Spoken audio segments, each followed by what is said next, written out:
हाँ जी बच्चों, सभी को नमस्कार। देखो बेटा, चैप्टर नंबर 2.6 का कुछ पार्ट हमने लास्ट वीडियो में कवर किया था। मैं एक बार दोबारा से आपको रिवाइज करा देता हूँ कि चैप्टर नंबर 2.5 में हमने पढ़ा था कंपनी के बारे में। कंपनी के बारे में कि कंपनी क्या होती है, कितने टाइप की होती है, उनके मेंबर्स कैसे होते हैं, कंडीशंस क्या होती है, इन सब के बारे में हमने डिस्कस किया था। आज हम पढ़ने वाले हैं कि कंपनी का निर्माण, कंपनी को कैसे बनाया जाता है, उसके लिए डिफरेंट डिफरेंट स्टेप्स होते हैं। उन स्टेप्स को आज हम डिस्कस करेंगे। तो सबसे पहले कोई भी कंपनी जो बनती है वो 3 स्टेप के अंदर बनती है। Steps to form a company. 3 step में किसी भी कंपनी का निर्माण होता है। पहला जो स्टेप होता है वो होता है बेटा प्रमोशन। प्रमोशन तो हम पहले प्रमोशन के बारे में पढ़ लेते हैं कि प्रमोशन होता क्या है। प्रमोशन का मतलब होता है कि कंपनी को एग्जिस्टेंस में लाने के लिए जो भी एक्टिविटीज हम करेंगे, कंपनी अभी तक है नहीं, हम उसे बनाने के लिए, यानी कि कंपनी बन जाए, कंपनी का रजिस्ट्रेशन हो जाए, उसको किस तरह से हम कार्य रूप देंगे, प्रैक्टिकल में उसको कैसे बनाएंगे, उसके लिए जितनी भी क्रियाएं की जाएंगी उसे हम कहते हैं प्रमोशन।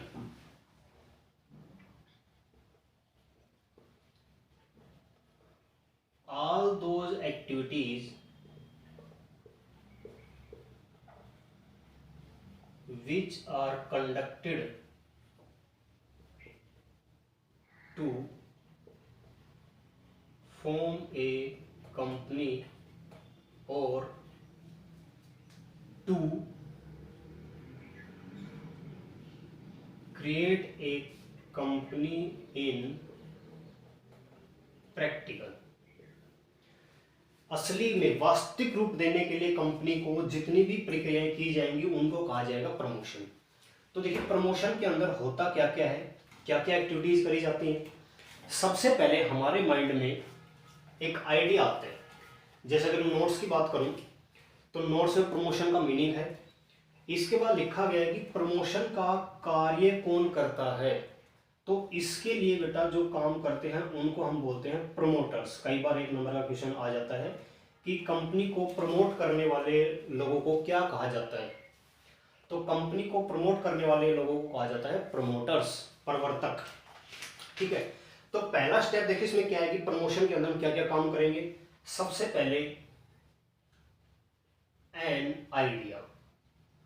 सबसे पहले हमारे माइंड में कोई भी काम करने से पहले एक आइडिया आता है कि हम क्या काम करने वाले हैं। उसी के बाद तो उसके ऊपर हम मेहनत शुरू करते हैं। मुझे पता होना चाहिए कि मेरा एम क्या है, मैं किस फील्ड में जाना चाहता हूं, उसी के बाद मैं उसके ऊपर काम करना शुरू करूंगा। तो कंपनी पहले एक आइडिया क्रिएट करती है, यानी कंपनी यानी जो प्रमोटर्स होते हैं जो कंपनी को बनाना चाहते हैं, कुछ लोग मिलकर वो एक आइडिया अपने माइंड में लेके आते हैं कि हमें करना क्या है, हम कंपनी क्यों बनाना चाहते हैं। कंपनी मैन्युफैक्चरिंग बिजनेस में जाना चाहती है, कंपनी ट्रेडिंग बिजनेस में जाना चाहती है बनने के बाद, कंपनी सर्विस प्रोवाइड करना चाहती है बनने के बाद। तो पहले डिसाइड ये करना पड़ेगा। उसके बाद किस प्रकार के प्रोडक्ट में कंपनी जाना चाहती है, कौन सा प्रोडक्ट हम बेचेंगे, किस चीज के प्रोडक्ट में हम डील करेंगे, ये सारे आइडिया पहले इनके माइंड में आते हैं। उसके बाद फिर फर्दर प्रोसेस स्टार्ट होता है। तो प्रमोशन का पहला काम होगा एक आइडिया माइंड के अंदर लेके आना कि कंपनी बनने के बाद किस प्रकार के बिजनेस में अपने आप को ले जाना चाहती है। ठीक है बेटा, पहला हो गया हमारा आइडिया जनरेट करना। उसके बाद अगला जो स्टेप है वो आता है डिटेल्ड इन्वेस्टिगेशन। ये पहले पार्ट में कवर कर चुका हूं, दोबारा से करवा रहा हूं एक बार। Detailed investigation. अब कंपनी के जो प्रमोटर्स हैं उनके माइंड में आइडिया आ गया। अब उस आइडिया के ऊपर इन्वेस्टिगेशन किया जाएगा कि जो प्रोडक्ट हम बनाने वाले हैं, क्या वो प्रोडक्ट या जिस फील्ड में हम जाने वाले हैं क्या वो हमारे लिए बेनिफिशियल होगा कि नहीं होगा, उसका जो मार्केट है वो क्या है, उसका फ्यूचर है कि नहीं है। इस प्रकार का प्रोडक्ट तो हम नहीं बना लेंगे कहीं गलती से कि उसका फ्यूचर ही ना हो, आगे उसकी डिमांड ही ना हो। तो इनके बारे में संपूर्ण अध्ययन किया जाता है, मार्केट से डाटा लिया जाता है, एक्सपर्ट्स की हेल्प ली जाती है कि हम इस फील्ड में जाना चाहते हैं, हमें आगे के 5 या 6 साल का जो एस्टिमेशन है वो दीजिए कि हम कामयाब होंगे कि नहीं होंगे। बड़े बड़े एक्सपर्ट्स होते हैं जो फ्यूचर के बारे में बता देते हैं, मार्केट एनालिस्ट जिनको बोलते हैं। तो इसके लिए हम डिटेल्ड इन्वेस्टिगेशन करते हैं, जिसको बोलते हैं गहन जांच करना, कि आपने जिस प्रोडक्ट में, जिस फील्ड में जाने का निर्णय लिया है, क्या वो कामयाब होगा कि नहीं होगा। इसके बाद फिर है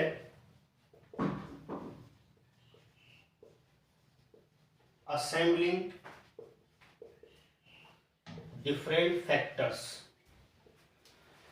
इस प्रोडक्ट को बनाने के लिए, इस काम को करने के लिए जो भी फैक्टर्स आवश्यक होंगे, आप उनको असेंबल करोगे। रॉ मटेरियल है, मशीन है, लेबर है, मनी है, इन सबको असेंबल किया जाएगा। असेंबल करते टाइम उनके प्रॉफिट को, उनकी कॉस्ट को भी आइडेंटिफाई किया जाएगा कि उनकी कॉस्ट क्या रहेगी और उनसे आने वाला जो प्रॉफिट है वो क्या रहेगा। ठीक, अब इन असेंबल करते टाइम इन फैक्टर्स को हम इन लोगों के साथ कांटेक्ट भी करेंगे। लेबर प्रोवाइड करनी है, हमें लेबर चाहिए तो लेबर यूनियन है या जो लेबर हेड है उनके साथ कांटेक्ट करना पड़ेगा। कहीं से पैसा चाहिए तो बैंकर्स जो होते हैं, बैंक हमें लोन देंगे, बैंकों के साथ बात करनी पड़ती है। जो एक्सपर्ट्स होंगे हमारे, उनके साथ कांटेक्ट करना पड़ता है, मैनेजर्स के साथ। इन सभी के साथ कॉन्ट्रैक्ट साइन किया जाता है कि भाई आप हमारी कंपनी बनाने में हमारी हेल्प करोगे। और लास्ट में है फाइनेंसिंग द प्रोजेक्ट। अब वास्तव में जो प्रोजेक्ट है उसको फाइनेंस किया जाएगा। आपने देखो, पहले माइंड में आइडिया आया कि ये बनाएंगे, ठीक है, उसके बाद में आपने डिटेल इन्वेस्टिगेशन किया कि भाई हाँ ये जो प्रोडक्ट है ये कामयाब होगा कि नहीं होगा, वो ठीक है। इसके बाद आपने यहाँ फैसला लिया कि भाई प्रोडक्ट एकदम ओके है, चलो इस प्रोडक्ट में काम कर लेते हैं। उसके बाद इस प्रोडक्ट को बनाने के लिए आपको रिसोर्सेज भी तो चाहिए ना, लेबर चाहिएगी, मशीनरी चाहिएगी बढ़िया क्वालिटी की, मनी चाहिएगी, रॉ मटेरियल चाहिएगा। उसको आप असेंबल करेंगे, आप कहीं कहीं से कांटेक्ट करेंगे कि भाई कहाँ हमें ये चीज़ें सस्ती मिल सकती है। ठीक है, इसके बाद लास्ट जो पोर्शन आएगा, फोर्थ पार्ट प्रमोशन का, वो आएगा फाइनेंस करना, फाइनेंसिंग द प्रोजेक्ट। क्योंकि स्टार्टिंग में तो देखो कंपनी के पास पैसे होते नहीं है, तो कंपनी कॉन्ट्रैक्ट करती है बैंकों के साथ कि भाई आप हमें लोन दो ताकि हम ये जो प्रोडक्ट है ये बना सकें, और बनने के बाद आपका जो लोन है वो चुका देंगे हम। तो फाइनेंस करने के लिए प्रोजेक्ट को आप बैंकर्स जो होते हैं उनके साथ कॉन्ट्रैक्ट करते हैं और पैसा लेकर वहां से अपना बिजनेस स्टार्ट कर सकते हैं। तो ये होता है हमारा प्रमोशन का एक क्राइटेरिया। ये थी हमारी कंपनी को बनाने में आने वाली पहली सीढ़ी। इसके बाद बेटा जो पार्ट आएगा, दूसरा पार्ट, कंपनी को बनाने में दूसरी स्टेज, उसको हम बोलते हैं इनकॉर्पोरेशन या रजिस्ट्रेशन। अब आप कंपनी को रजिस्टर्ड में तो कराओगे, चलो ठीक है भैया, आपने बिजनेस करने के बारे में सोचा, आइडिया लिया, आपने कॉन्ट्रैक्ट भी साइन कर लिए, आप उसको रजिस्टर्ड भी तो कराओगे, क्योंकि कोई भी कंपनी बिना रजिस्ट्रेशन के काम नहीं कर सकती। कंपनीज एक्ट 2013 के अंतर्गत हमें कंपनी जो रजिस्ट्रार होते हैं उनके यहाँ पर रजिस्ट्रेशन करवाना पड़ता है। अब देखिए, रजिस्ट्रेशन जब हम करवाएंगे तो उसके लिए हमें क्या क्या करना पड़ेगा। तो कहते हैं कि in this stage some documents are to be submitted with registrar of company. जो कंपनी का रजिस्ट्रार, उसके बाद कुछ डॉक्यूमेंट्स भिजवाने पड़ेंगे रजिस्ट्रार ऑफ कंपनी। ठीक है, अब लीगल पॉइंट ऑफ व्यू से कहा जाता है कि कंपनी जो है वो एग्जिस्टेंस में तभी आती है जब उसका रजिस्ट्रेशन हो जाता है। बिना रजिस्ट्रेशन के कितना भी काम कर लो प्रमोटर्स, उनके सारे काम क्या हो जाएंगे, बेकार हो जाएंगे। इसलिए रजिस्ट्रेशन करवाना बहुत जरूरी है। अब देखिए, इनकॉर्पोरेशन में कितनी स्टेजेस आती है। सबसे पहला जो काम आता है वो आता है बेटा प्रिलिमिनरी एक्टिविटीज। रजिस्ट्रेशन करवाने के लिए सबसे पहले आपको कुछ प्रारंभिक काम करने पड़ते हैं। इन प्रारंभिक काम में क्या क्या आता है? सबसे पहले रजिस्टर्ड ऑफिस को आपको डिसाइड करना पड़ेगा। देखिए, रजिस्टर्ड ऑफिस, सबसे पहले कंपनी को ये बताना पड़ेगा, प्रमोटर्स को ये बताना पड़ेगा कि उनका रजिस्टर्ड ऑफिस कहाँ होगा।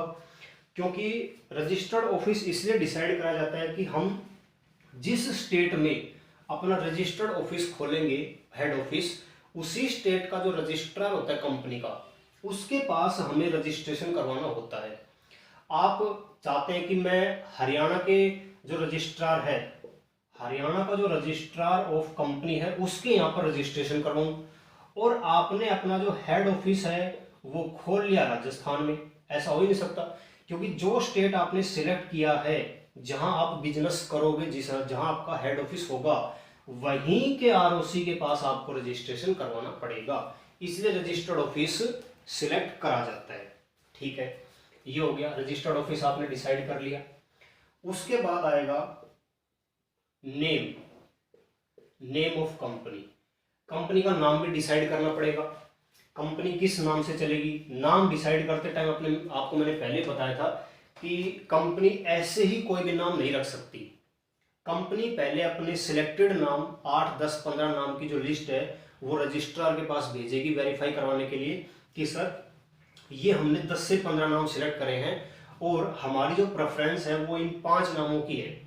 आप एक बार चेक करिए अपने ऑफिस के अंदर, अपने ऑनलाइन सिस्टम के अंदर, क्या इस प्रकार की कंपनियां पहले तो नहीं बनी हुई।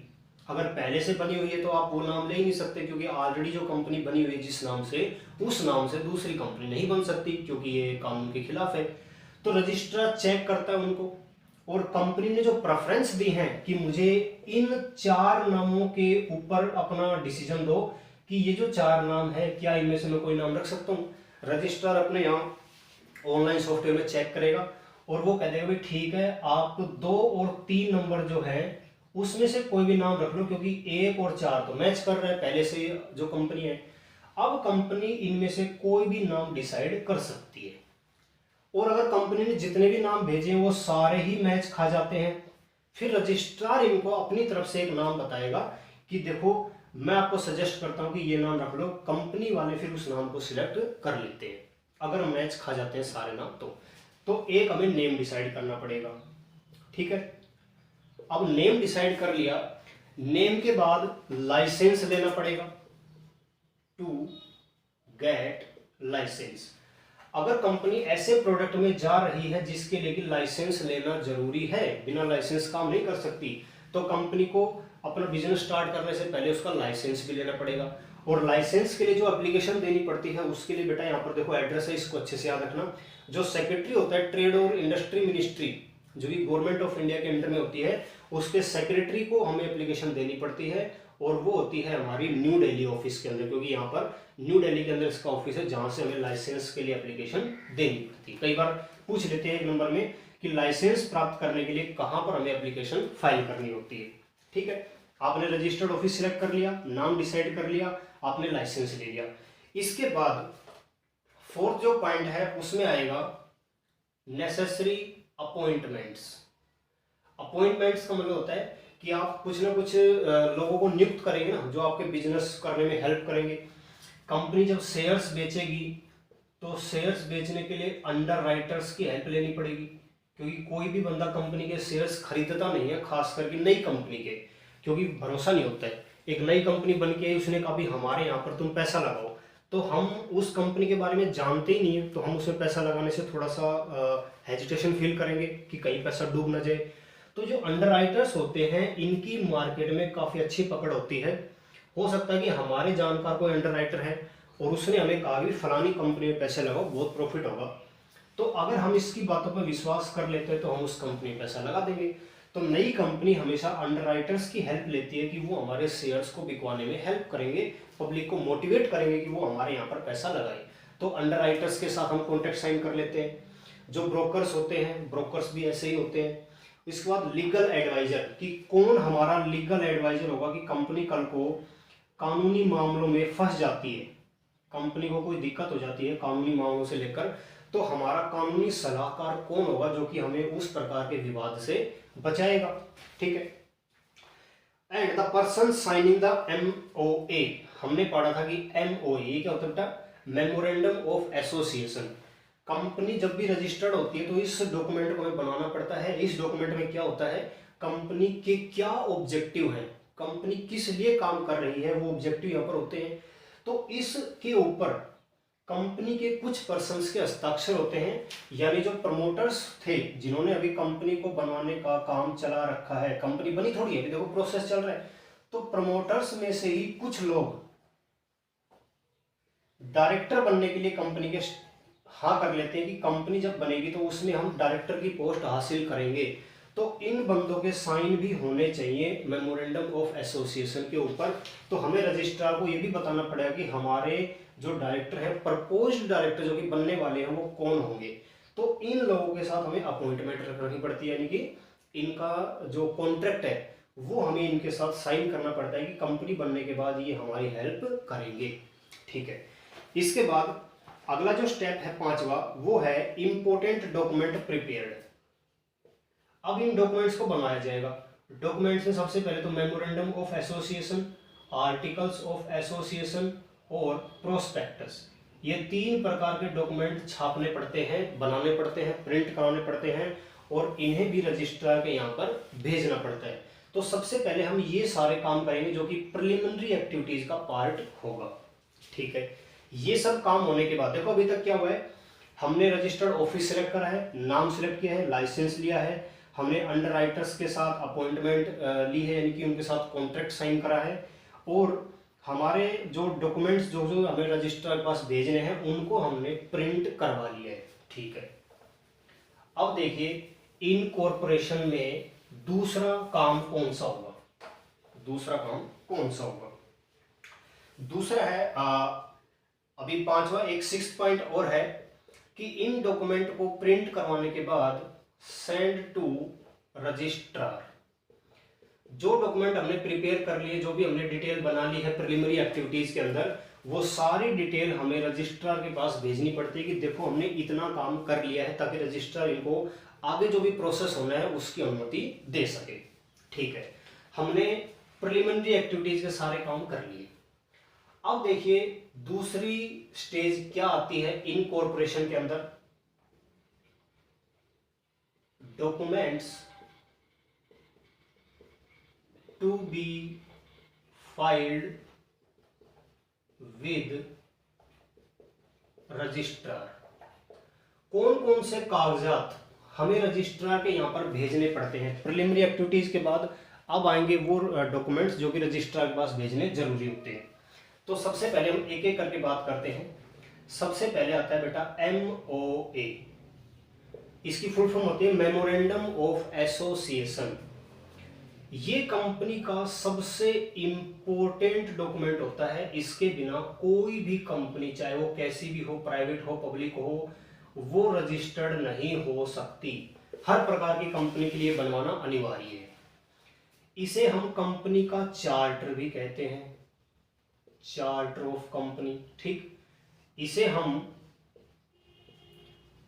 डॉक्ट्राइन ऑफ आउटडोर मैनेजमेंट भी कहते हैं। ठीक है बेटा, इस डॉक्यूमेंट में आखिर ऐसा लिखा क्या होता है कि इसको इंपॉर्टेंट कहा जाता है। इस डॉक्यूमेंट के अंदर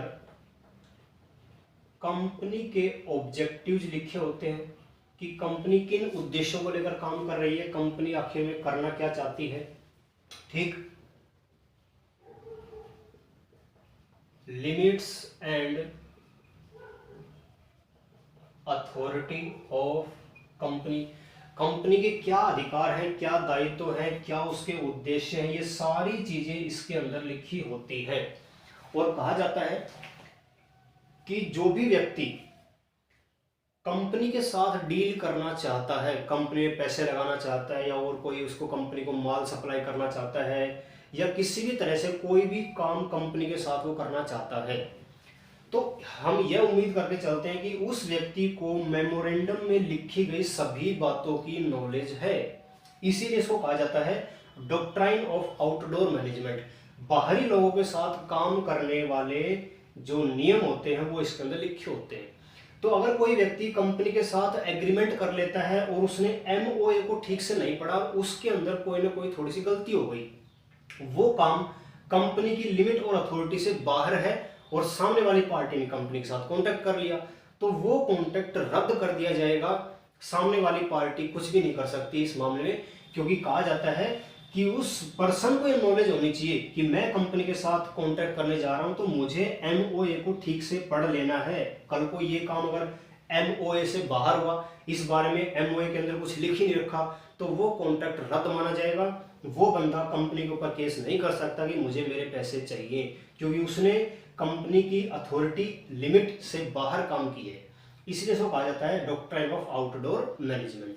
तो क्या होगा कि मेमोरेंडम ऑफ एसोसिएशन के अंदर लिखी गई बातों से बाहर, इसमें लिखे गए जो भी नियम है उनसे बाहर कोई भी काम होता है तो उन्हें कभी भी वैलिड नहीं माना जाएगा, उन्हें हमेशा इनवैलिड मानते हुए रद्द कर दिया जाएगा। तो ये कंपनी का सबसे महत्वपूर्ण डॉक्यूमेंट होता है। ठीक है बेटा। अच्छा, अब इसमें लिखा गया है कि जब मेमोरेंडम ऑफ एसोसिएशन हम रजिस्ट्रार के पास भेजते हैं, मेमोरेंडम क्या होता है, एक छोटी सी, ये मान के चलो बुकलेट होती है, ऐसी होती है 10, 15, 20 पन्नों की। उसके अंदर कंपनी क्या करने वाली है अगले 10, 20, 5 सालों में, उसके बारे में सारा लिखा होता है, सभी डिटेल्स लिखे होते हैं। प्रमोटर्स कौन होंगे, कंपनी बनने के बाद डायरेक्टर्स कौन होंगे, कंपनी के अधिकार क्या हैं, लिमिट क्या है, सब कुछ लिखा होगा। नीचे हमें साइन करवाने पड़ेंगे, नीचे साइन कराने पड़ेंगे ताकि ये पता चल जाए कि ये जो एमओ है ये कंपनी के द्वारा अप्रूव्ड है। अब यहां पर साइन कौन करेगा? अगर कंपनी प्राइवेट है तो कम से कम 2, और कंपनी अगर पब्लिक है तो कम से कम 7 लोगों के हस्ताक्षर इसके ऊपर होने चाहिए। ठीक है बेटा। प्राइवेट कंपनी है तो 2 के कम से कम 2 होते हैं प्राइवेट में, पब्लिक में कम से कम 7 होते हैं। तो इन लोगों के हस्ताक्षर होने चाहिए, इसके ऊपर 1 नंबर में क्वेश्चन आ सकता है। ठीक है बेटा। ये हमने पढ़ा पहला इंपॉर्टेंट डॉक्यूमेंट जो कि रजिस्ट्रार के पास भेजना पड़ता है। आगे चलते हैं। दूसरा जो डॉक्यूमेंट है वो है बेटा हमारा AOA, आर्टिकल्स ऑफ एसोसिएशन। देखो अब MOA और AO में डिफरेंस क्या होता है, सिंपल सा है। मेमोरेंडम में लिखे होते हैं हमारे ऑब्जेक्टिव्स, हमारे उद्देश्य, और आर्टिकल्स में लिखे होते हैं बेटा rules to achieve the objectives. यहां लिखा होता है कंपनी क्या करेगी, और यहां लिखा होता है कंपनी कैसे करेगी। यहां कंपनी ने कोई डिसाइड किया ऑब्जेक्ट, कोई काम करना, अब उस काम को किस तरीके से किया जाएगा, किस प्रोसेस में किया जाएगा, वो सारा प्रोसेस, वो सारे नियम आर्टिकल्स ऑफ एसोसिएशन के अंदर लिखे होते हैं। ठीक है बेटा। अच्छा, अब कह रहा है कि जो आर्टिकल्स ऑफ एसोसिएशन है ना, अगर कोई कंपनी इनको नहीं बनाती है, अगर कोई कंपनी इनको नहीं बनाती है, मेनली जो पब्लिक कंपनी होती है वो इसको फॉलो नहीं करती है। पब्लिक कंपनी अगर AOA नहीं बना रही है तो उसे एक दूसरा नियम होता है जिसको हम बोलते हैं table F। Table F AOA लिखने का एक स्टैंडर्ड फॉर्मेट है, यानी AOA के अंदर जो चीजें हम लिखते हैं उसको कहां से उठाया गया है, उसको टेबल F से उठाया गया है, कंपनीज एक्ट 2013 की टेबल F, जो कि AOA का एक स्टैंडर्ड फॉर्मेट माना जाता है। तो अगर कोई पब्लिक कंपनी AOA नाम का डॉक्यूमेंट नहीं बनवा रही है तो उसे टेबल F में जो नियम लिखे हुए हैं उनको फॉलो करना पड़ेगा। ठीक है बेटा। और जब ये रजिस्ट्रार के पास ये डॉक्यूमेंट भेजेगी तो उसे एक लाइन लिखनी पड़ेगी, रजिस्टर्ड विदाउट AOA। अगर उसने AOA बनवाया है तब तो कोई दिक्कत नहीं, मेमोरेंडम और आर्टिकल्स दोनों को भेज देगी। लेकिन अगर कंपनी ने AOA नहीं बनवाया है तो टेबल F हमारे कानून के अंदर ही बनी हुई है, उसको बनाने की आवश्यकता नहीं होती, कानून के पास उसकी किताब है, उसमें कुछ नियम लिखे हुए हैं, वो नियम कंपनी को फॉलो करने पड़ते हैं। तो कंपनी जब इन डॉक्यूमेंट्स को रजिस्ट्रार के पास भेजेगी, चूंकि उसने AOA तो बनवाया नहीं, तो AOA नहीं बनवाया तो कंपनी को लिखना पड़ेगा अपनी उस एप्लीकेशन फॉर्म के अंदर कि हमारी कंपनी विदाउट AOA बन रही है, ताकि रजिस्ट्रार को ये पता चल जाए कि कंपनी के ऊपर अब टेबल F के नियम लगेंगे, कल को कोई भी विवाद होगा, दिक्कत होगी, तो टेबल F को रेफर किया जाएगा कि इसमें जो नियम लिखे हुए हैं क्या वो कंपनी फॉलो कर भी रही है कि नहीं। तो कंपनी को ये वाली लाइन जरूर लिखनी है अगर AOA नहीं बनवा रही है वो तो। ठीक है बेटा, ये हो गए हमारे 2 इंपॉर्टेंट डॉक्यूमेंट। ठीक है बेटा, आगे चलते हैं। तीसरा सी पार्ट डॉक्यूमेंट्स के साथ साथ रजिस्टर्ड ऑफिस की सूचना। देखो प्रिलिमिनरी एक्टिविटीज में हमने जो रजिस्टर्ड ऑफिस सिलेक्ट करा था उसकी सूचना भी देनी पड़ेगी रजिस्ट्रार को, ये भी तो डॉक्यूमेंट ही है, हमें रजिस्टर्ड ऑफिस के जो कागजात है वो भेजने पड़ेंगे। ठीक है, इसके बाद लिस्ट ऑफ डायरेक्टर्स, क्योंकि ये सारे कागज भेजने पड़ते हैं। अब कौन कौन व्यक्ति कंपनी का डायरेक्टर बनेगा उनकी लिस्ट भी भेजनी पड़ती है कि भाई हमारे जो प्रमोटर्स हैं, प्रमोटर्स यानी जिन्होंने कंपनी को बनाने के बारे में सोचा है, हो सकता है कि ये 20 लोग हैं, 20 लोगों ने कंपनी बनाने के बारे में सोचा। इसमें से हमने कहा कि डायरेक्टर कौन कौन बनेगा, यानी कंपनी जब बन जाएगी तो कंपनी का जो कार्यभार है वो संभालेगा कौन, कौन ऑपरेट करेगा उसको, कौन मैनेज करेगा। तो हमने कहा इसमें से 12 लोग ऐसे हैं जो डायरेक्टर बनना चाहते हैं, प्रपोज्ड डायरेक्टर्स। तो इनको हमने क्या किया, इनके नाम की जो लिस्ट है, इनकी पूरी डिटेल, इनके नाम, एड्रेस, मोबाइल नंबर, जो भी इनके आइडेंटिटी कार्ड हैं, और इनकी एक लिखित सहमति, एक कागज पर लिखित सहमति कि ये सारे लोग डायरेक्टर बनने के लिए तैयार हैं, इन्होंने उस पर साइन भी किए होने चाहिए। कल को मेरा नाम इसके अंदर आ जाए कि भाई नरेंद्र डायरेक्टर बनना चाहता है, ठीक है, तो मैंने हाँ कहां पर भरी है, हो सकता है कि सामने वालों ने मेरा नाम झूठा दे दिया हो, तो मेरे से साइन करवाया जाएगा कि सर आप डायरेक्टर बनने के लिए तैयार हो। मैंने कहा हाँ, तो वो कहेंगे इस पे साइन कर दो, कल को आप बाद में मना ना कर दो। तो डायरेक्टर की लिस्ट के साथ उनकी कंसेंट फॉर्म, कंसेंट फॉर्म होता है सहमति पत्र, भी हमें डायरेक्टर के पास, रजिस्ट्रार के पास भेजना पड़ेगा कि ये बंदे डायरेक्टर बनने के लिए तैयार हैं, और ये देखो इन्होंने सबने लिखित में इस बात को स्वीकार करा है। ठीक है, ये भेजना पड़ेगा। अगला जो पॉइंट था ना वो ई, वो मैंने पहले इसमें डिस्कस कर दिया।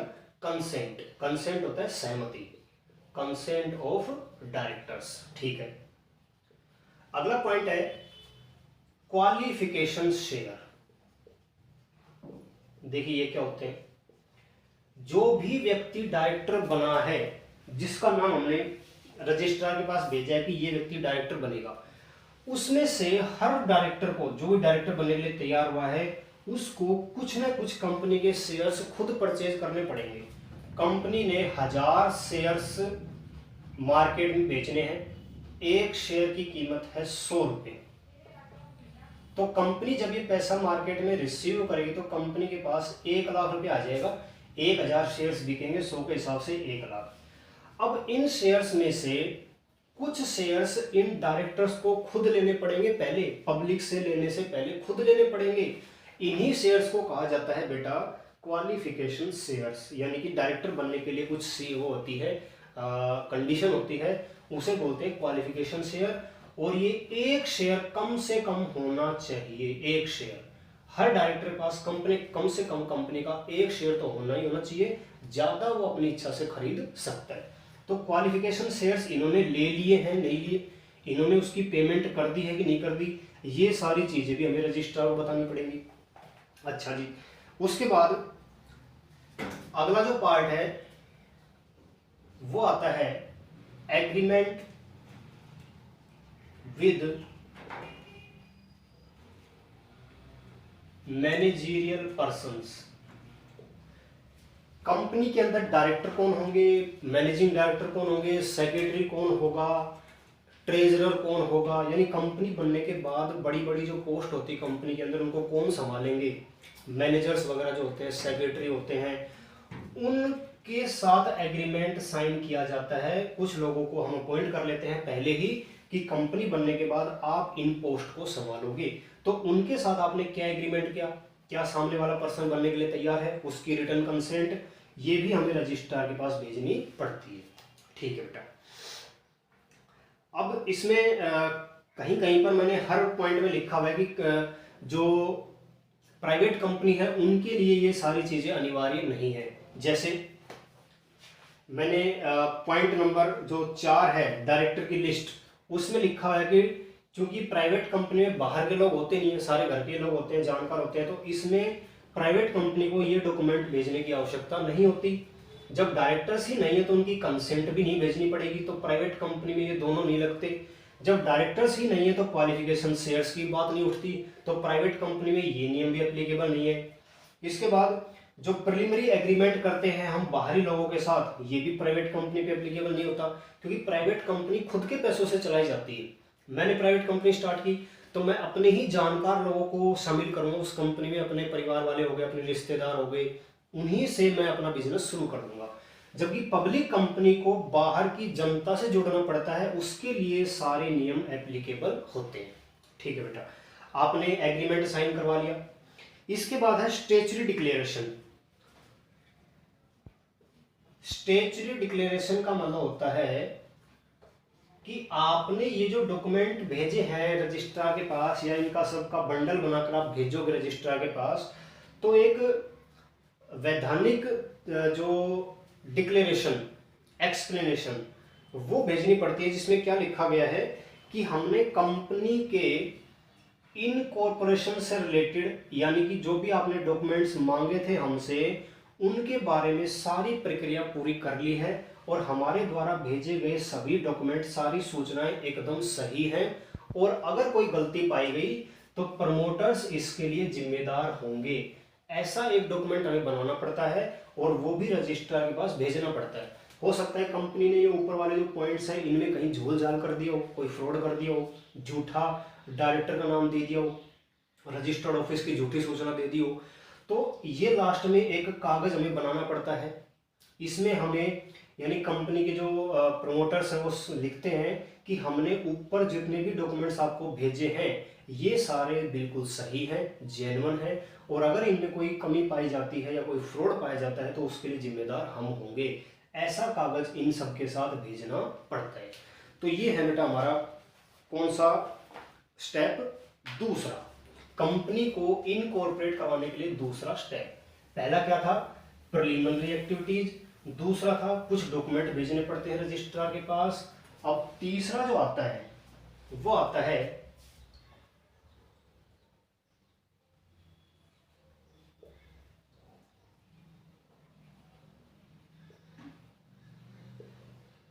Payment of fee. Payment of fee, fees की पेमेंट।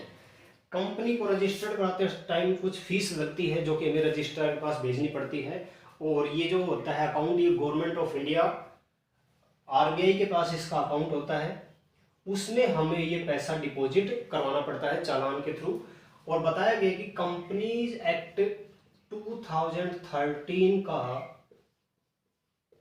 जो शेड्यूल 10 है उसके अंदर बता रखा है कि कंपनी बनाने की फीस कितनी होगी।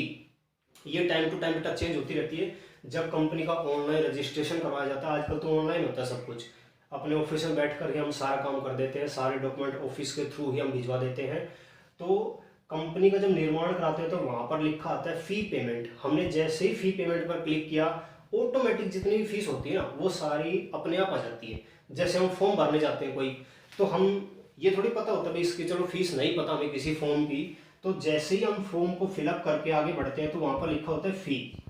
जैसे ही हम इस कॉलम के ऊपर क्लिक करते हैं कंप्यूटर में तो ऑटोमेटिक लिखी आ जाती है कि फीस जो है भैया 120 रुपये है, तो आपको उतनी पेमेंट करनी पड़ती है। तो जो फीस है वो कहाँ दी हुई है इतना आपको याद रखना है। कंपनीज एक्ट 2013 के शेड्यूल 10 में है फीस की डिटेल कितनी होती है, टाइम टू टाइम चेंज होती रहती है।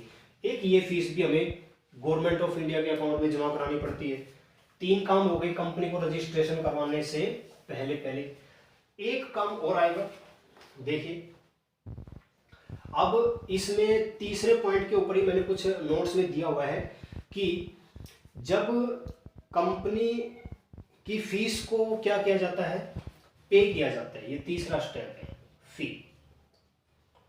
जैसे ही हमने फी पे करी तो इसमें लिखा है कि रेड पेन से देखना पेज नंबर 6 के ऊपर कि हमने अबो फॉर्मेलिटीज पूरी करने के बाद डॉक्यूमेंट को चेक करता है रजिस्ट्रार। अगर वह सेटिस्फाई है कि सारी सूचनाएं ठीक हैं तो वो कंपनी को सर्टिफिकेट ऑफ इनकॉर्पोरेशन दे देता है। सर्टिफिकेट ऑफ इनकॉर्पोरेशन दे देता है। अब एक कंपनी है पब्लिक, एक कंपनी है प्राइवेट। पब्लिक कंपनी को और प्राइवेट कंपनी को रजिस्ट्रेशन सर्टिफिकेट मिल जाती है, इसको भी इसको भी। रजिस्ट्रार ऊपर वाले काम चेक करता है, दोनों को रजिस्ट्रेशन सर्टिफिकेट दे देता है। अब ये जो कंपनी है प्राइवेट, ये बिजनेस स्टार्ट कर सकती है तुरंत, जैसे ही रजिस्ट्रेशन सर्टिफिकेट मिली। रजिस्ट्रेशन सर्टिफिकेट में कंपनी को एक नंबर अलॉट होता है जिसको हम बोलते हैं बेटा सिन, CIN, corporate identity number, company identity number कैसे आप बोल सकते हो। ये नंबर मिल जाता है और इस नंबर से ही वो कंपनी पहचानी जाती है, क्योंकि जब हम एग्जाम देते हैं तो हमारा नाम नहीं होता, वहां हम रोल नंबर के अकॉर्डिंग पहचाने जाते हैं। तो ऐसे ही कंपनी को रजिस्ट्रेशन सर्टिफिकेट मिलती है तो उसके ऊपर कंपनी को एक नंबर अलॉट किया होता है, उस नंबर से वो कंपनी सॉफ्टवेयर में पहचानी जाएगी। अगर उस कंपनी की डिटेल हमें निकालनी है तो उस सिन को हम उस सॉफ्टवेयर में लिखेंगे और जैसे ही लिखेंगे उस कंपनी की सारी डिटेल खुल के आ जाएगी, किसने बनाया, कितनी कैपिटल है, कौन उसके डायरेक्टर है, कौन प्रमोटर है, सारी डिटेल उसकी खुल के आ जाएगी। ठीक है, लेकिन पब्लिक कंपनी को अभी थोड़ा सा वेट करना पड़ता है। अभी हमने क्या पढ़ा कि रजिस्ट्रेशन सर्टिफिकेट मिलते ही एक प्राइवेट कंपनी बिजनेस शुरू कर सकती है, लेकिन पब्लिक कंपनी को वेट करना पड़ता है। इसको एक सर्टिफिकेट और लेनी पड़ती है जिसको हम बोलते हैं certificate of कॉमेंसमेंट of business. Business को शुरू करने का प्रमाण पत्र, रजिस्ट्रेशन सर्टिफिकेट के साथ साथ कंपनी को शुरू करने का एक प्रमाण पत्र भी हमें रजिस्ट्रार से ऑब्टेन करना पड़ेगा, तब जाके प्राइवेट जो पब्लिक कंपनी वो बिजनेस शुरू कर पाएगी, जबकि प्राइवेट कंपनी इसी सर्टिफिकेट के आधार पर बिजनेस शुरू कर सकती है। ये बातें मैंने इसमें लिखी हैं। अब लिखा है कि इनकॉर्पोरेशन के फायदे क्या होते हैं। जब कंपनी को ये सर्टिफिकेट मिल जाती है तो उसके फायदे क्या होते हैं। सबसे पहले कंपनी अब इनकॉर्पोरेटेड रजिस्टर्ड संस्था कहलाएगी, कंपनी के एग्जिस्टेंस का प्रूफ होगी ये सर्टिफिकेट की कंपनी वास्तव में बनी हुई है। कंपनी एक आर्टिफिशियल पर्सन बन जाती है जिसकी आइडेंटिटी जो है वो इसके मेंबर्स से डिफरेंट होगी, यानी कंपनी अलग होती है, कंपनी के मेंबर्स अलग होते हैं। इसके बाद है कंपनी की जो आइडेंटिटी है वो परमानेंट बन जाती है, कंपनी कभी न खत्म होने वाली संस्था बन जाती है। इसके बाद प्राइवेट कंपनी अपना बिजनेस शुरू कर सकती है जस्ट इस सर्टिफिकेट के बाद, जबकि पब्लिक कंपनी को वेट करना पड़ता है। ठीक है बेटा, तो ये हमने आज कुछ टॉपिक कवर किए हैं, बाकी जो टॉपिक है वो हम नेक्स्ट क्लास में कवर कर देंगे। कल आपका यूटी है तो कल तो आपकी कोई क्लास हो नहीं पाएगी, परसों हम इस चैप्टर को फिनिश कर देंगे। पेज नंबर 6 तक मैंने ये करवा दिए हैं आपको, पेज नंबर 1 से 6 तक आप पढ़ना इनको, और जो नोट्स हैं वो अपनी कॉपी में बनाते रहना। ठीक है बेटा, थैंक यू।